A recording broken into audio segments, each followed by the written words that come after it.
Mesdames, Messieurs, bonsoir et bienvenue dans votre magazine économique, celui qui vous parle de l'essentiel de l'actualité économique qui s'est déroulée en Algérie. Et on commence avec l'emploi et les stages d'études. De bon nombre d'étudiants en master sont à la recherche en ce moment de stages d'études et de perfectionnement. Et justement, un salon de l'emploi 3.0 s'est tenu dans le pôle universitaire de Koléa. Un salon organisé par de jeunes étudiants ou de jeunes anciens étudiants. Il s'agit du club des jeunes futurs managers. Ils organisent ce salon et ont tenté surtout d'amener des entreprises pour proposer des postes d'emploi ou des stages d'études. Regardez ce reportage. C'est un groupe jeune et dynamique qui organise pour la 3e édition le Salon de l'Emploi 3.0. Ici se mêlent étudiants en licence, en master ou des alumni, des anciens de l'ENSM, l'École nationale supérieure de management. Ils cherchent un stage ou un poste d'emploi. Même si la plupart savent que ce n'est pas une mince affaire de trouver un débouché, ceux que nous avons interrogés jouent la carte de la flexibilité. Donc, je suis fraîchement diplômée de cette école, l'ENSM. J'ai terminé mes études en mois de juin et je suis majeure de promo. J'ai 3 mois et 4 mois que je suis à la recherche d'un emploi et je n'ai pas encore eu de... Voilà. Donc, je suis en marketing management à l'ENSM. J'ai un master 1, un master 1 et en marketing management. C'est ça la filière que je fais. Je suis un stage pratique pour fin d'études. Premièrement, c'est نرفد السلعة.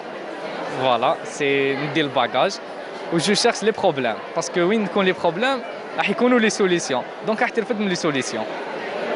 Sur une centaine d'entreprises sollicitées, le salon a réussi à drainer une vingtaine uniquement d'entreprises privées intéressées à offrir des postes ou des stages. Certaines d'entre elles proposent des postes aménagés qui conviendraient à la génération Y. Oui, c'est la première fois qu'on participe au salon. Donc on cherche principalement soit des étudiants, puisqu'en fait on propose des stages mais également des emplois à distance. C'est des modes de travail alternatifs. Donc on propose du remote work, du travail à distance, du travail à mi-temps. Donc voilà, on cherche. Donc les étudiants peuvent tout à fait avoir un poste chez nous et continuer leurs études le plus normalement du monde. Et pour étoffer l'offre en emploi ou en stage, le réseau du club des jeunes entrepreneurs issus de l'ENSM a aussi fait l'appel à d'anciens étudiants devenus des patrons. Donc j'ai créé une boîte de recrutement, de e-recrutement, qui s'appelle Hunting. Donc c'est une toute nouvelle start-up spécialisée dans l'intermédiation entre les entreprises et les candidats en recherche d'une opportunité professionnelle. Donc que ce soit un stage ou tout simplement une première expérience professionnelle. Et on a lancé également un tout nouveau service sur le marché algérien qui consiste dans l'intermédiation entre les entreprises et les professionnels indépendants. Donc les consultants, les formateurs, les experts, les profils les plus demandés, on va dire que ce sont les étudiants des écoles, des grandes écoles. En fait, il y a de la demande, mais en fait, la qualité des profils, c'est la qualité des profils qui est inexistante. En fait, la compétence, il y a une vraie crise de compétences en Algérie. Et c'est pour ça que beaucoup d'entreprises aujourd'hui font appel à des bureaux de recrutement pour justement trouver ces candidats qui sont très rares sur le marché. Beaucoup des représentants des entreprises qui sont là, que vous voyez ici, sont en fait d'anciens étudiants de l'école et par là même d'anciens membres du club du futur manager. Donc pour l'exemple, c'est la personne qui est derrière nous, qui est donc représentante de Sonatrach, qui est anciennement membre du club des futurs managers. Il y a aussi Hunting, plein d'entreprises donc sont composées de personnes qui étaient membres du club. Et donc ça fait c'est une très bonne initiative donc, de networking. Et d'ailleurs, nous essayons d'encourager ça, de renforcer encore la collaboration entre les anciens et les nouveaux en organisant chaque année des Alumni Day. Donc cette année, c'était la 2e édition, on prépare une autre pour janvier, où donc on regroupe tous les anciens étudiants de l'ENSM et du Club des futurs managers, donc pour qu'ils partagent leurs connaissances, leur carnet d'adresse aussi, parce que c'est très important. En fait, on est la troisième génération du club. Et ils ont commencé parce que l'école, elle est de base de management, et c'est un club des futurs managers. Ça veut dire qu'on est destiné à des futurs managers. et ça comporte un peu de tout. En fait, on a regroupé les mêmes départements qu'il y a dans une société. On a le département RH, le département finance, la communication, le marketing. On a aussi, on a aussi un SG et aussi le chef du club. C'est à peu près la même chose qu'il y a dans une société. C'est aussi, ça met en bain tous les élèves. Même, bon, on n'a que 2 ans. En fait, on a 2 ans au niveau de la société, au niveau de l'école. Mais on essaye de transmettre tout ça à toutes les générations possibles. Le Salon de l'Emploi 3.0 est dupliqué dans d'autres écoles du pôle universitaire de Koléa. Une initiative des étudiants pour les étudiants. Et pour toute information, se rendre sur les réseaux sociaux, LinkedIn et Facebook. Et on rappelle au sujet de ce salon 3.0 qui, je le rappelle, a été organisé au niveau de l'École nationale supérieure de management, que sur une centaine d'entreprises sollicitées, le club des jeunes futurs managers n'a réussi à drainer qu'une vingtaine. Espérons que ça se passera encore mieux l'année prochaine. Et on reste avec la formation pour vous dire que l'enseignement supérieur, l'enseignement professionnel apporte du nouveau. Le ministre du secteur a annoncé que les écoles et les instituts d'enseignement professionnel devront se conformer au même cahier des charges que les écoles publiques, et ce, bien entendu, pour qu'il y ait une meilleure adéquation pédagogique entre les deux. Regardez plus de détails avec Yasmine Saïdji. C'est désormais officiel. Le réseau des établissements privés de formation professionnelle intègre pour la première fois le secteur de la formation et de l'enseignement professionnel.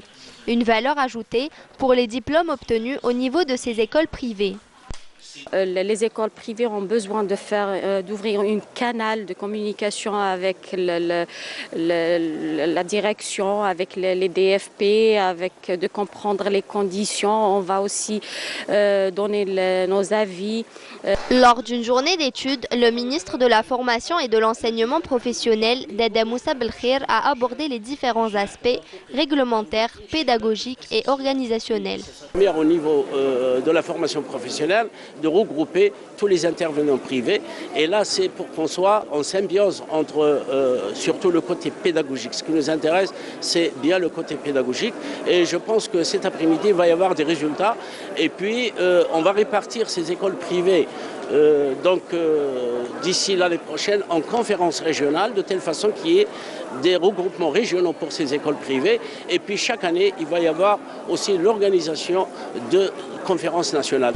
Cette rencontre se veut un espace d'échange et de concertation entre les partenaires qui agissent dans le but de promouvoir et de développer la formation professionnelle publique et privée. Le dernier Conseil des ministres, vous le savez, on en a beaucoup parlé, a décidé d'étendre le nombre de wilayas qui comptent 53 au lieu de 48. Parmi celles qui seront promues wilayas, on s'intéresse à Beni Abbas.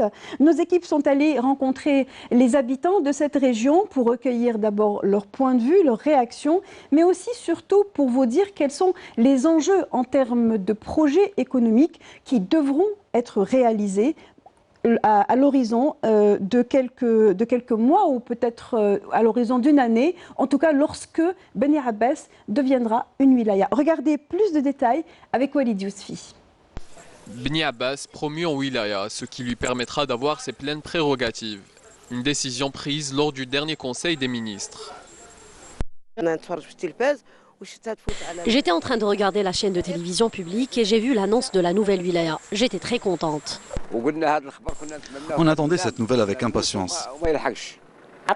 On a enfin hissé la wilaya à la place qui lui convient.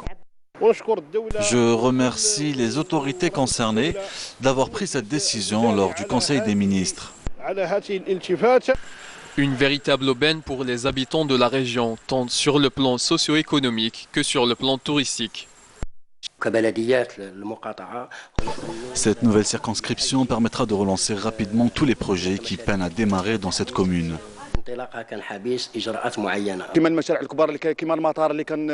Parmi les projets en attente de réalisation, il y a l'aérodrome de la ville, la réalisation de plusieurs tronçons ainsi que l'éclairage public. On espère que la route reliant Beni Abbas à Béchar devienne une autoroute.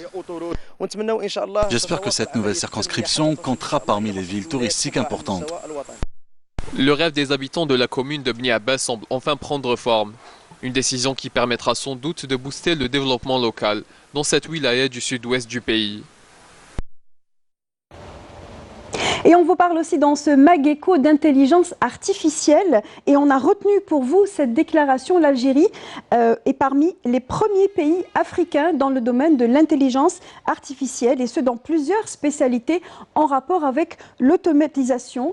L'Algérie compte 116 laboratoires qui versent dans l'intelligence artificielle. Regardez plus de détails sur ce sujet dont on ne parle que très rarement avec Amel Issiridir. L'intelligence artificielle devient aujourd'hui une priorité dans le domaine de la recherche scientifique, ce qui permettra de se mettre au diapason des avancées technologiques enregistrées. C'est d'ailleurs l'objectif de l'organisation de cet atelier de préparation du projet du plan stratégique national de l'intelligence artificielle 2020-2030 devant être présenté, une fois élaboré, au gouvernement pour adoption. استراتيجية ستقدم في الحكومة يعني على السيد وعلى مستوى الوزارة الأولى. Cette stratégie sera présentée au gouvernement au niveau du Premier ministère, mais aussi au niveau du Conseil des ministres prochainement. Car il s'agit d'un axe très important pour notre pays. Nous devons d'ailleurs développer l'intelligence artificielle dans notre pays le plus vite possible. Une manifestation scientifique à laquelle participent des compétences nationales qui assureront l'accompagnement des jeunes chercheurs. Ils leur permettront l'intégration dans le processus du développement et de l'innovation. Nous avons des compétences ici dans notre pays et à l'étranger, que nous allons d'ailleurs solliciter afin d'élaborer la stratégie nationale de l'intelligence artificielle. Nous soutenons le plan de l'intelligence artificielle. Il faut savoir que la direction de la recherche va déployer tous les moyens pour le développement de l'intelligence artificielle.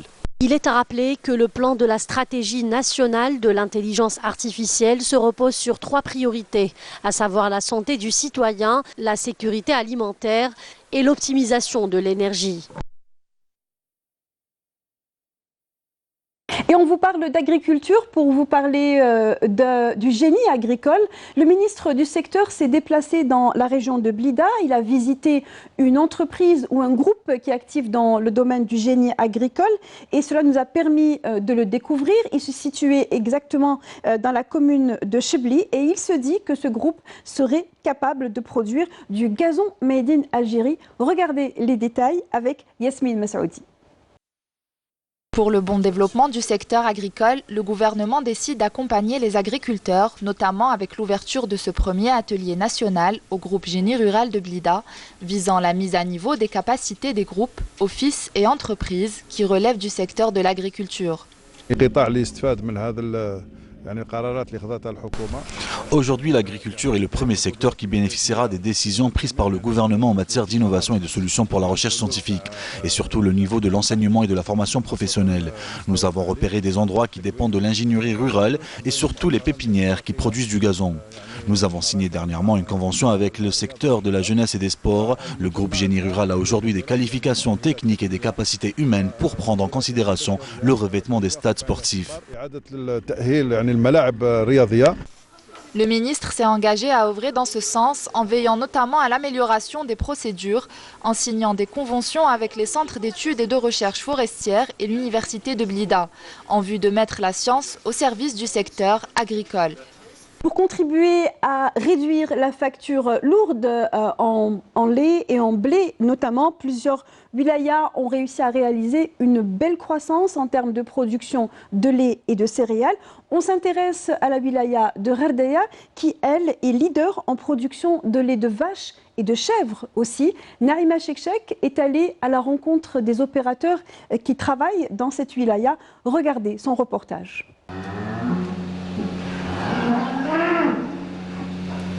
Élevage bovin en plein désert, une agriculture florissante dans de très grandes exploitations atteignant jusqu'à 2000 hectares.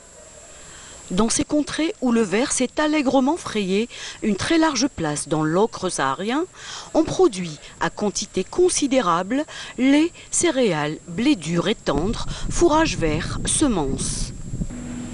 Nous sommes dans la wilaya de Ghardaya où l'essor et le développement agricole confèrent à cette région nord-saharienne une place pilote dans la stratégie nationale de réduction de la facture importation du lait, du blé et autres céréales. Nous avons octroyé des terrains aux vrais agriculteurs qui ont donné des résultats extraordinaires, probants sur le terrain, que nous avons constatés sur le terrain. Je citerai le blé toujours. Nous avons pu quand même produire 60 quintaux à l'hectare. Et nous avons également produit 60 quintaux à l'hectare de blé tendre. Nous avons produit 100 quintaux à l'hectare de maïs, qu'on importe en devise forte également. C'est ce qui permettrait à l'avenir de réduire la facture de l'importation. Nous avons également encouragé les éleveurs par l'octroi également de parcelles de terrain, et bien sûr avec l'encouragement du gouvernement algérien, avec tous les encouragements du gouvernement algérien, notamment les primes, les crédits bancaires à des taux d'intérêt très très réduits. C'est ce qui a peut-être déclenché ce déclic. La production laitière en matière de lait de vache à Ghardaya dépasse les 16 millions de litres par an. 70% c'est pour la consommation locale et 30% c'est exporté vers d'autres wilayas. Au total, la wilaya dénombre 4000 vaches laitières, 13 laiteries et 3 fromageries, sans compter la production laitière et fromagère caprine. Haj Brahim compte parmi les producteurs de produits laitiers à Ghardaya. Nous avons un rayon de livraison toute la wilaya de Ghardaya, une partie de wilaya de Ouergla et Adrar et Timimoun. Vous avez vu notre gamme de produits. Nous avons de lait de vache, lait de chèvre et toutes les dérivés. Nous avons un rayon de collecte pour le lait de vache, 300 km jusqu'à l'Mnéa pour collecter du lait. Et nous avons actuellement entre 8000 et 10 000 litres jour. Mais en ce qui concerne le lait de chèvre, nous avons un rayon de collecte de 100 km. Et pour la livraison, nous avons nos propres camions, comme vous le voyez.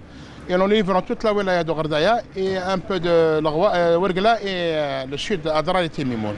Haj Brahim collecte son lait, notamment dans l'exploitation de Mohamed à Sebseb. Mohamed qui possède un cheptel de 250 vaches laitières. عندنا برودكسيون نلحقوا حتى 7000 لتر بار جور في لو بيك عندنا موين 25 لتر بار فاش بار جور موين انيال رانا لو بروميي في لا كاليتي لو طو دو جيرم لو طو دو ماتيير غراس aussi le taux de protéines. Plus loin, à Hassil Afhal, une autre exploitation intégrée à plus grande échelle, 2000 hectares. Ici, le fourrage à côté des céréales est produit en grande quantité et de manière très mécanisée. Les éleveurs s'y approvisionnent en fourrage depuis tout le territoire national. Nous avons réalisé un pic de rendement jusqu'à 60 tonnes l'hectare. Actuellement, nous faisons 50 tonnes l'hectare. La wilaya de Ghardaya nous surprendra encore davantage dans son économie stratégique. Et on termine sur une bonne note et une bonne nouvelle pour vous dire que la production en date en Algérie cette année en 2019 a nettement augmenté, 12 millions de quintaux pour l'année 2019. 16 wilayas contribuent à réaliser cette belle croissance de production. Nous vous emmenons encore une fois dans la wilaya de Ghardaya pour regarder un reportage commenté par Raouf Hamouche.